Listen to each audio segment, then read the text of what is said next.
আজ বানাবো schezwan rice. তো আমার তার জন্য লাগবে গোটা শুকনো লঙ্কা। তো শুকনো লঙ্কা এখানে আমি নিয়েছি বেশ খানিকটা, নিয়ে ভিনিগারে ভিজিয়ে রেখেছি। ওই 15-20 মিনিট ভিজিয়ে রাখতে হবে। এই সময় আমি কেটে নিলাম রসুন। তো এইদিকে তেল গরম হয়ে গেছে, তেলের মধ্যে আমি দিয়ে দিলাম রসুনগুলো হালকা বাদামি করে ভেজে নিতে হবে। আর এদিকে আমি লঙ্কাটা পেস্ট করে নিয়েছি।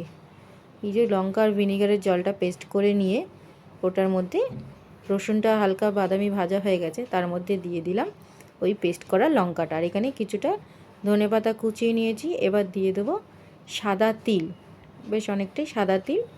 ভালো করে নাড়াচাড়া করে নেওয়ার পর দিয়ে দেবো ধনেপাতা কুচি দিয়ে, ডান্ডিটা বেশি হলে বেশি ভালো হয়, পাতাগুলো কম দিয়ে ডান্ডিটা বেশি দেওয়ার চেষ্টা করবেন।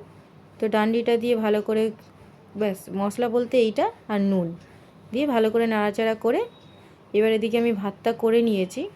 মোটামুটি ওই 90% মতন ভাতটা করে নেওয়া হয়েছে। এবার বাকিটা এই রাইসটার যে মশলাটা রেডি করলাম সেই মশলার মধ্যে দিয়ে খুব ভালো করে নেড়ে চেড়ে নেব, নিলেই রেডি হয়ে যাবে শেজওয়ান রাইস। তো শেজওয়ান রাইসের সঙ্গে এখানে হবে কষা মাংস, এদিকে বসিয়ে দিয়েছি কষা মাংস। তো চিকেনের রেসিপিটা দেখালাম না, শুধু রাইসের রেসিপিটাই দিলাম আজকের।